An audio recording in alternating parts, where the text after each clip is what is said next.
প্রিয় দর্শক, আজ আমরা দামাল নামটি সম্পর্কে জানব। এই নামটি ইসলামিক নাম কিনা, এই নামটি রাখা যাবে কিনা, এর অর্থ কি বা এটি কোন ভাষার শব্দ, সেসব সম্পর্কে বিস্তারিত জানব।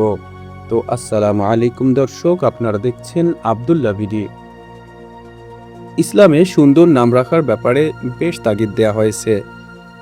মুসলিম শরীফের এক হাদিসে এসেছে, প্রত্যেক মানুষের উপর তার নামের প্রভাব পড়ে। এছাড়াও আরেকটি হাদিসে পাওয়া যায়, নিশ্চয়ই কিয়ামতের দিন তোমাদেরকে ডাকা হবে তোমাদের নাম ও পিতার নাম ধরে, তাই তোমাদের নামগুলো সুন্দর করে রাখো। তাই আমাদের উচিত সুন্দর অর্থবহ ইসলামিক নাম রাখা। তবে যে সকল নাম বিধর্মীদের নামের সাথে মিলে যায়, সেরকম নাম না রাখাই উত্তম। যদি প্রশ্ন করেন, দামাল নামটি কি ইসলামিক নাম? হ্যাঁ, এই নামটি একটি ইসলামিক নাম।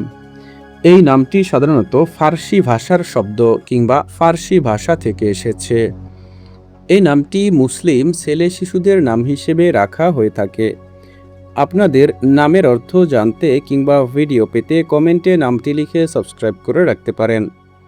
দামাল নামের ফার্সি অর্থ হচ্ছে দুরন্ত, দুর্দান্ত বা অশান্ত।